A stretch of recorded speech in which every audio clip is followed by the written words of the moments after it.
जंगल राज इसी को कहते हैं कि एक मरी हुई माँ को अगर गाली दिया जाए तो इससे बड़ा जंगल राज क्या हो सकता है। अगर खुदा उसे सरकार तो नहीं आती है, लेकिन अगर इन लोगों की जो परिकल्पना है सरकार लाने की, यही शुरुआत है। ये नमूना पेश किया गया है बिहार की जनता के साथ कि आने वाले समय में, आज मैंने मोदी जी की माँ को गाली दिया है, कल आपकी माँ को मैं जो कि बेइज्जत करूंगा, रोड पर नंगा करूंगा। वहाँ की जनता को यह संदेश दिया गया है कि आने वाले समय में अगर मैं मोदी की माँ को गाली दे सकता, एक प्रधानमंत्री की माँ को गाली दे सकता हूँ, तो मैं आप वोटर की माँ को, मैं वोटर की बहन को, वोटर की बहू को मैं रोड पर नंगा करने का लाइसेंस मेरे पास आज भी है। क्या तरीका है यार, देश के मेरा प्रधानमंत्री है और आप उसके साथ इतना अभद्र भाषा का प्रयोग करते हैं, यह अक्षम्य है। अब मेरी पार्टी लड़ेगी न लड़े अलग की बात है, लेकिन बिहार की जनता से मैं हाथ जोड़ कर निवेदन करना चाहता हूं कि आप ये फैसला आपको ये करना है कि ये जो है कि व्यक्ति सरकार में न रहते हुए भी अगर इस तरह की टिप्पणी करता है तो आपके परिवार के महिलाओं को, बेटियों को रोड पर नंगा करने का काम कर। इसलिए इनको वोट कतई मत। ये गुलामी की मानसिकता कांग्रेस की जो थी आज वो पनप रही, आज भी उनके दिमाग में पनप रही है। न यहाँ के जनता बिकाऊ हो सकता, न इलेक्शन कमीशन बिकाऊ हो सकता है। वोट चोरी तो इन लोगों ने किया भाई, कांग्रेस ने किया है। 15 वोट पाने वाले सरदार वल्लभ भाई पटेल प्रधानमंत्री नहीं हो सके और 0 वोट पाने वाले पंडित जवाहरलाल नेहरू प्रधानमंत्री हो जाते। इससे बड़ा वोट चोरी क्या हो सकता है। देश में पहला अगर कोई आतंकवाद फैलाने वाला कोई पार्टी है तो कांग्रेस है। कितने बड़े पैमाने पर लाखों लोगों की नरसंहार किया गया बंटवारे को लेकर, किससे बड़ा हत्यारा कौन हो सकता है। सबसे बड़ी आतंकवाद को पनपाने वाली पार्टी है तो कांग्रेस है। सबसे बड़ा अगर पहला वोट चोरी अगर कहीं हुआ है तो कांग्रेस के जमाने में, जो मैंने कहा कि 0 वोट पाने वाला प्रधानमंत्री होता, 15 वोट पाने वाला प्रधानमंत्री नहीं हो सकता है। इससे बड़ा क्या दुर्भाग्य हो सकता है देश का। जिनके खून में घोटाला है, चोरी है, मक्कारी है, धुरतई है, हिंदुओं की हत्या है, मुसलमानों को लड़ाने का कार्य किया है, आज वो जो है कि कहते हैं कि भाजपा चोर है, जनता पार्टी चोर है। इन लोगों तो जनता पार्टी पर बैन लगाना है भाई। और मैं ये बता देना चाहता हूँ आपके चैनल के माध्यम से कि जनता पार्टी उस सारे लोगों का विरोध करेगी, चाहे जो भी दल हो, चाहे वो कांग्रेस हो, जनता दल हो, समाजवादी पार्टी हो, जो भी एनी हाउ कोई भी हो।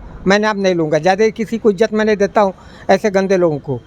जो कांग्रेस के साथ खड़ा रहेगा, जनता पार्टी जब तक एक एक कार्यकर्ता जिंदा रहेगा कांग्रेस का विरोध करेगा, क्योंकि जनता पार्टी के लोगों को जितना इन लोगों ने प्रताड़ित किया है, देश के मुद्दे पर जितना इन लोगों ने भ्रष्टाचार किया है, जनता पार्टी के मनीषियों ने लड़ा है इनके खिलाफ। और आज भी जनता पार्टी का एक एक कार्यकर्ता जब तक जिंदा रहेगा भारत में, भारत का असली समाजवाद जब तक जिंदा रहेगा, तब तक इन लोगों के खिलाफ, ये कांग्रेस के खिलाफ और कांग्रेस के गठबंधन के खिलाफ लड़ता रहेगा। वो मेंटल आदमी है भाई, वो उसका चलने का देख लीजिए कैसे चलता है, न चलने का ढंग, न बोलने का ढंग, खाने का ढंग। वो खाता तो ऐसे करके खाता, उसका कभी खाने का देखिए, हम 1-2 वीडियो देख, तो ऐसे करके ऐसे खाता है। जो व्यक्ति खाते, वो जो अर्थव्यवस्था की बात, वो अर्थव्यवस्था की बात नहीं, भारत को रोकने की बात कर रहे हैं। जबकि बॉम्बे में, दिल्ली में ट्रम्प टावर खुद उनका अरबों कई हजार करोड़ की प्रॉपर्टी है। और एक बात जानिए, वो कभी व्यक्ति नहीं चाहेगा, वो कांग्रेस के इशारे पर काम कर रहा है जो कर रहा है। नमस्कार, देख रहे हैं यूपी हेडलाइंस में आपके साथ मोनू गुप्ता। बिहार में चुनाव होने वाला है और चुनाव को लेकर के एकदम जो है घमासान मचा हुआ है। पार्टियां सब अपनी अपनी मुद्दे लेकर के क्षेत्र में निकल गई हैं। इसी बीच अब उस मुद्दे पे बिहार चुनाव में एक पार्टी और आ चुकी है, जनता पार्टी। तो आज के इस वीडियो में हमारे साथ बने हुए जनता पार्टी के राष्ट्रीय महासचिव राकेश मणि त्रिपाठी जी। इस बार जो है जनता पार्टी बिहार से चुनाव लड़ेगी, सबसे बड़ा चुनाव रहेगा जनता पार्टी का। किन उद्देश्यों से लड़ेगी, क्या क्या मुद्दे रहेंगे जनता के लिए, हम सीधा सवाल पूछेंगे राकेश मणि त्रिपाठी जी से, वो कैसे देखते हैं। बहुत बहुत स्वागत है हमारे चैनल पे आपका। किन मुद्दों पे चुनाव लड़ेंगे आपकी जनता पार्टी सर? देखिए, जनता पार्टी सबसे बड़ी पार्टी रही है देश की, जिसने 2 प्रधानमंत्री दिए। परम पूज्य अटल बिहारी वाजपेयी जैसे ओजस्वी नेता को विदेश मंत्री का जो पहला मौका मिला जनता पार्टी की सरकार में, उन्होंने विदेश मंत्री बनाने का काम किया जनता पार्टी ने। हमारे पार्टी से लालू यादव, मुलायम सिंह, नीतीश कुमार, यानी जो उस समय की जो भी पीढ़ियां थी, हमारी पार्टी से के प्रोडक्ट, जनता पार्टी का प्रोडक्ट है। लेकिन दुर्भाग्य यह है कि आज भी जनता पार्टी अपने मूल्य सिद्धांतों के साथ समझौता न करते हुए आज भी संघर्ष कर रही है। और यही कारण है कि आज बड़े लंबे समय के बाद 2025 में जो बिहार विधानसभा चुनाव होने जा रहे हैं, उसमें जनता पार्टी एक तीसरा फ्रंट बना करके चुनाव लड़ने जा रही है, जिसका खुद नेतृत्व कर रही है। और मुख्यमंत्री का चेहरा हम लोगों ने निशिकांत सिन्हा जी को बनाया है, जो उनकी पार्टी जन आशीर्वाद पार्टी है, जो बड़े पैमाने पर हमको जन समर्थन मिल रहा है, जन आशीर्वाद मिल रहा है। और हम उनको अपना जो है कि नेता हमने यूपी में, उत्तर बिहार में हमने अपना चेहरा बनाने का कार्य किया है। उद्देश्य क्या रहेंगे? अभी पार्टियां एक दूसरे को ब्लेम लगा रही हैं जी। कोई माफिया राज बता रहा है, तो कोई कह रहा था पूर्व में माफिया राज इनके सरकार में चलता था, लेकिन कह रहे हैं कि अभी भी माफिया राज खत्म नहीं हो पाया। जनता पार्टी के 1, 2 या 5 हमको ऐसा कार्य बताइए जो अपनी मुद्दे को लेकर के बिहार चुनाव में इस बार उतर रही है। राम, रोटी और इंसाफ। अब आप कहेंगे कि भाजपा का यह मुद्दा रहा है, राम, रोटी, इंसाफ। सबसे पहला अगर कोई मुद्दा रहा है तो जनता पार्टी का रहा है। राम मनोहर लोहिया जी हमें जब तक वो जीवित रहे, उनकी परिकल्पना थी रामायण मेले का आयोजन। और जो अयोध्या में सबसे पहले जो है कि आयोजन हुआ था रामायण मेले का, वो लोहिया जी के नेतृत्व में हुआ था। और जब तक जिंदा थे वो तब तक रामायण का हुआ है। रोटी, हर जनता पार्टी की हमेशा एक सोच रही है कि सबको शिक्षा मिले फ्री, दवा मिले फ्री, सबको भोजन का अधिकार मिले फ्री। ये सारी चीजें हमारा रहा है और आज भी उसी मुद्दे को लेकर चल रहे हैं। मैं मानता हूँ कि जो है कि अभी इस पर हमको बताना पड़ेगा लोगों को, चूंकि हमारे मुद्दे को एनडीए के लोग कह लीजिए, चाहे जो भी लोग कहें, कैश कराने का कार्य किया है, उससे हमें कोई परवाह नहीं पड़ता है। हम लोग अपने मुद्दे, जो हमारा मुद्दा है, उसको लेकर हम लोग काम कर रहे हैं, आगे भी काम करते रहेंगे। अभी बीच में पार्टियों का एक बड़ा तगड़ा इस समय चल रहा है, विरोध चल रहा है कि मोदी जी को एक माता जी की पे अभद्र टिप्पणी की गई है, अभद्र भाषा का प्रयोग किया गया। इसे कैसे देखते हैं? क्या आप क्या सोचते हैं? देखिए, जो पार्टी सोचती हो मैं सोचता हूँ, चाहे मोदी जी हो, चाहे हम हो, चाहे कोई भी हो, अगर हमसे उम्र में बड़ा है तो उसका हमको सम्मान करने की जरूरत है। रह गई बात, मोदी जी दुनिया के लोकप्रिय नेताओं में से एक हैं, सबसे इसमें टॉप 10 पे चल रहे हैं। जिस व्यक्ति से अमेरिका जैसे देश आज घबरा रहे हैं, उसके माँ को, जो अभी इस दुनिया में नहीं है, अगर इस तरह से अगर ओछी बात होती तो कांग्रेस और आरजेडी जनता दल की ये सोच बताता है कि वो किस सोच पे आज भी वो सोचते हैं। जंगल राज इसी को कहते हैं कि एक मरी हुई माँ को अगर गाली दिया जाता है, इससे बड़ा जंगल राज क्या हो सकता है। अगर खुदा उसे सरकार तो नहीं आती है, लेकिन अगर इन लोगों की जो परिकल्पना है सरकार लाने की, यही शुरुआत है। ये नमूना पेश किया गया है बिहार के जनता के साथ कि आने वाले समय में, आज मैंने मोदी जी की माँ को गाली दिया है, कल आपकी माँ को मैं जो कि बेइज्जत करूंगा, रोड पर नंगा करूंगा। वहाँ की जनता को यह संदेश दिया गया है कि आने वाले समय में अगर मैं मोदी की माँ को गाली दे सकता, एक प्रधानमंत्री की माँ को गाली दे सकता हूँ, तो मैं आप वोटर की माँ को, मैं वोटर की बहन को, वोटर की बहू को मैं रोड पर नंगा करने का लाइसेंस मेरे पास आज भी है। क्या तरीका है यार, देश के मेरा प्रधानमंत्री है और आप उसके साथ इतना अभद्र भाषा का प्रयोग करते हैं, यह अक्षम्य है। अब मेरी पार्टी लड़ेगी न लड़े अलग की बात है, लेकिन बिहार की जनता से मैं हाथ जोड़ के निवेदन करना चाहता हूं कि आप ये फैसला आपको ये करना है कि ये जो है कि व्यक्ति सरकार में न रहते हुए भी अगर इस तरह की टिप्पणी करता है तो आपके परिवार के महिलाओं को, बेटियों को रोड पर नंगा करने का काम करे। इसलिए इनको वोट कतई मत दे। जी, इलेक्शन कमीशन पे आरोप लग रहे हैं जी, वोट चोरी का आरोप लग रहे हैं मोदी जी पे। उनको साफ कहा जा रहा है कि मोदी चोर हैं, वोट चोरी करते हैं। इसको कैसे देखते हैं? इलेक्शन कमीशन के साथ साथ अब मोदी जी को वोट चोरी पे आरोप लग रहा है। जो हारता है उसी तरह की भाषा की बात करता है। अभी बिहार मत जाइए, यूपी में जब ये इन्होंने जब बोल रहे थे कि मैं भारत की तीसरी पार्टी में बन गया, अखिलेश यादव जी बोल रहे थे, तब तो इलेक्शन कमीशन ठीक था। जब राहुल गांधी वायनाड से जीत जाते हैं, अमेठी से जीत जाते हैं, तो वो जो है कि निर्वाचन आयोग अच्छा हो जाता है। लेकिन जब हार जाते हैं तो इलेक्शन कमीशन से भारतीय जनता पार्टी जुड़ जाती है। कोई किसी का गुलाम नहीं। ये गुलामी की मानसिकता कांग्रेस की जो थी, आज वो पनप रही, आज भी उनके दिमाग में पनप रही है। न यहाँ के जनता बिकाऊ हो सकता, न इलेक्शन कमीशन बिकाऊ हो सकता है।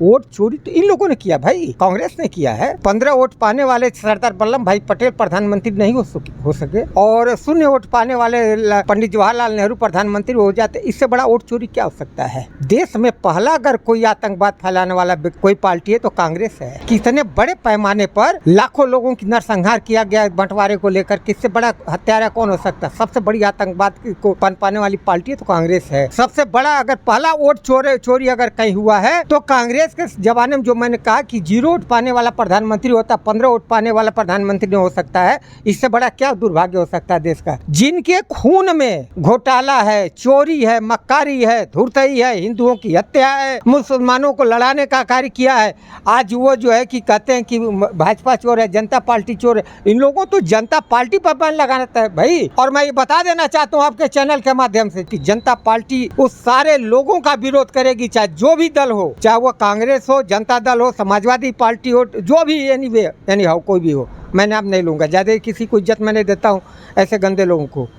जो कांग्रेस के साथ खड़ा रहेगा, जनता पार्टी जब तक एक एक कार्यकर्ता जिंदा रहेगा कांग्रेस का विरोध करेगा, क्योंकि जनता पार्टी के लोगों को जितना इन लोगों ने प्रताड़ित किया है, देश के मुद्दे पर जितना इन लोगों ने भ्रष्टाचार किया है, जनता पार्टी के मनुष्यों ने लड़ा है इनके खिलाफ। और आज भी जनता पार्टी का एक एक कार्यकर्ता जब तक जिंदा रहेगा भारत में, भारत का असली समाजवाद जब तक जिंदा रहेगा, तब तक इन लोगों के खिलाफ, ये कांग्रेस के खिलाफ और कांग्रेस के गठबंधन के खिलाफ लड़ता रहेगा।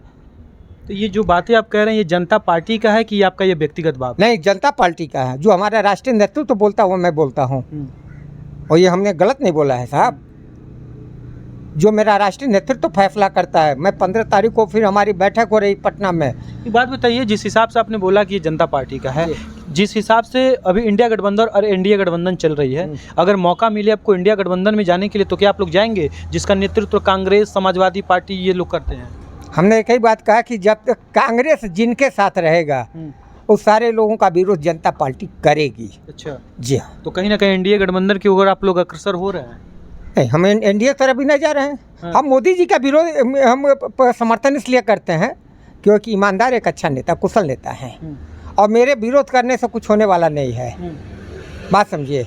आज जहाँ पे प्रधानमंत्री लगातार तीसरी बार वो शपथ लिए हैं, एक रिकॉर्ड तोड़े हैं वो प्रधानमंत्री का। आज उस प्रधानमंत्री के ऊपर विपक्ष का आरोप लगाना हो रहा है कि ये वोट चोरी करते हैं मोदी जी वोट चोर हैं।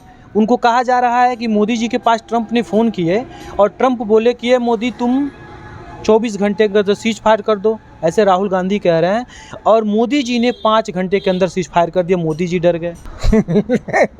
डर तो गई थी इंदिरा गांधी, जिनको कांग्रेस वाले बनावटी रणचंडी कहते हैं। जानते हैं कब डरी थी? नहीं पता है।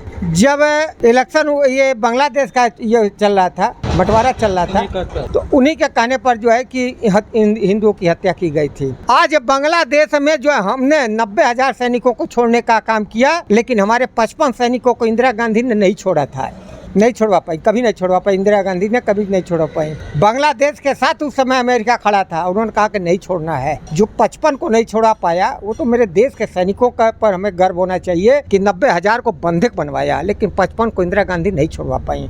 ये क्या बात करेंगे? ट्रंप होता क्या है? ट्रंप तो हमसे उसी दिन जब ये हो गया है कि जब विश्व के जब अर्थव्यवस्था के लोगों ने कहा कि भारत तीसरा शक्ति बनने जा रहा है अर्थव्यवस्था की, तो अमेरिका कभी नहीं चाहेगा कि भारत जो है विश्व का तीसरी अर्थशक्ति बने, 5 में न आ पाए। ट्रंप चाचा बड़ी परेशान है, उलझन में है इंडिया के ऊपर। हाँ, ट्रंप चाचा को एक मानसिक बीमारी है, शायद आप नहीं जानते हैं। इसीलिए उनका उपराष्ट्रपति ने कहा कि भाई राष्ट्रपति बनने के लिए मैं तैयार हूँ। वो मेंटल आदमी है भाई। वो उसका चलने का देख लीजिए कैसे चलता है, न चलने का ढंग, न बोलने का ढंग, खाने का ढंग। वो खाता तो ऐसे करके खाता, उसका कभी खाने का देखिए, हम 1-2 वीडियो देख, तो ऐसे करके ऐसे खाता है। जो व्यक्ति खाद ने, वो जो अर्थव्यवस्था की बात, वो अर्थव्यवस्था के बाद भारत को रोकने की बात कर रहे हैं, जबकि बॉम्बे में, दिल्ली में ट्रंप टावर खुद उनका अरबों कई हजार करोड़ की प्रॉपर्टी है। और एक बात जानिए, वो कभी व्यक्ति नहीं चाहेगा, वो कांग्रेस के इशारे पर काम कर रहा है, जो कर रहा है। जो इस समय बांग्लादेश की सरकार को जैसे गिराया गया था, वो ठीक उसी तरह से भारत की सरकार को गिराने की कोशिश जिसमें जो है कि उन लोगों ने कर रहे हैं। जैसे बांग्लादेश का विपक्ष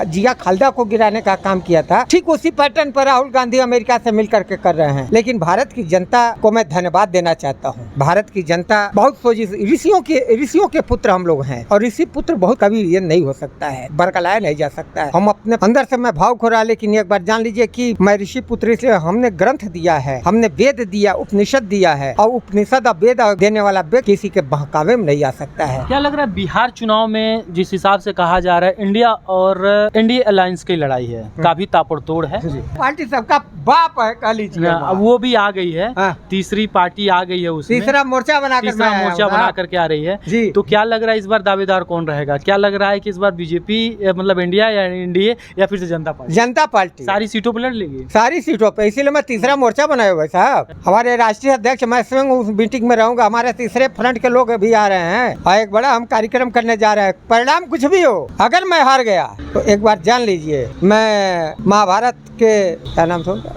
अभिमन्यु की तरह से मैं मुझे मत हो जाना है। और जीत गया अर्जुन। मैं दोनों तरफ से तैयार हूँ। हार गया तो अभिमन्यु, जीत गया अर्जुन। अच्छा।